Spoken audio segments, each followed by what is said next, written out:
Building cars is difficult. Most ideas have been explored, so coming up with a new, fresh idea is tough. But this doesn't stop companies. Most manufacturers still wander outside of their comfort zone and try new things. Now, sometimes it works and they sell thousands of cars, but then there's the other times when they flop magnificently. And those flops are going to be our focus today. So come with me on a journey through some of the stupidest and most unnecessary cars ever made. Let's start this list off with a car that has a reputation. Now, if you are a fan of old Top Gear with Jeremy Clarkson, you would remember this small little death trap. It's called the Reliant Robin, and it's a three-wheeler. But where most three-wheelers have a single wheel at the back, this one has the single wheel in the front. Why is this fact important? Well, because of this, the car tends to do some tricks. Just take a watch. Reliant Robin.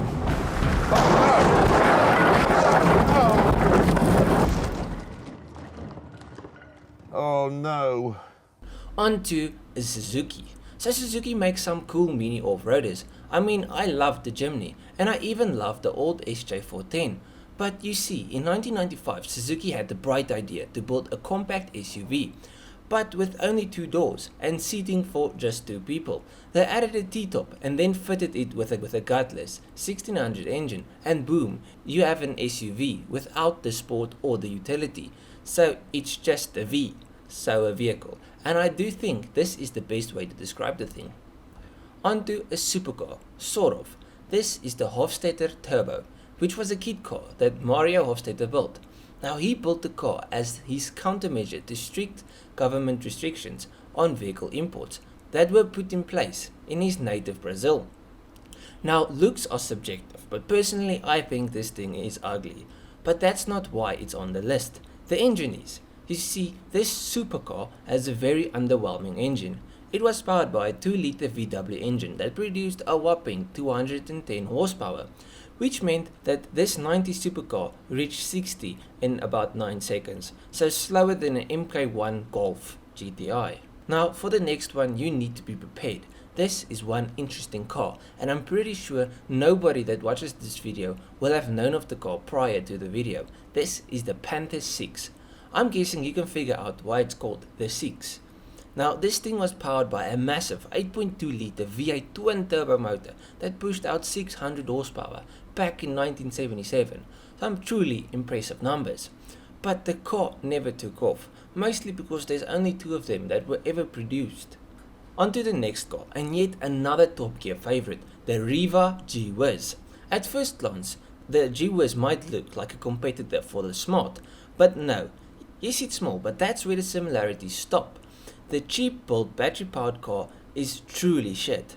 It is powered by a 13 kilowatt battery engine, and because of how cheap they were made, the gap lines didn't match.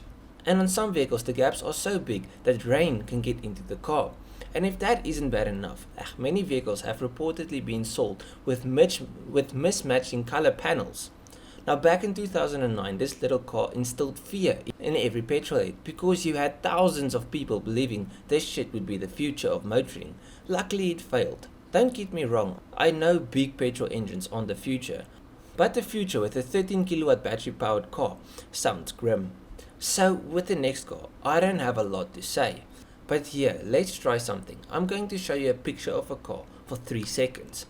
They say first impressions last, and then you tell me if you think it's harsh for me to put this car on the list. So what do you think? Anyways, the Pontiac Aztec was supposed to be the next awesome versatile SUV. I mean, it came with a built-in tent, but because of how crap it looked, it never caught on. And the fact that they spelled Aztec wrong didn't help either. And then lastly, for the last car on the list, the Chevy SSR. Okay, so you are the big boss at Chev, and I'm going to pitch this car to you. Picture a convertible with a great big 6.2 liter LS2 V8. It gets better. I've seen that we sell a lot of trucks. So why not make a convertible truck with a Corvette engine? What do you say? Wait before you answer. We are going to make it really expensive. What do you think? Okay, so like I said, it has a great engine, the LS2, which makes a good 390 horsepower and 405 foot-pounds of torque. That paired with a 6-speed manual is all great news, but she weighed more than a house, and the price is just way too high. Then comes the market. There's not a lot of people in the market for a sports pickup truck convertible thing that, yeah, I don't know exactly as what this thing is classified, because it's a convertible truck with the big V8, so yeah, it's a something, and yeah, it failed because nobody bought it. But let me know if you know of any other like really magnificent flops of history, and I'll go check through them. If you like this video, leave a like and subscribe. And if enough people like it, I'll make a second video on like big failures of the auto industry. Yeah, so if you like this video, please leave a like and subscribe to the channel. I'll check you guys in the next one. Cheers, eh?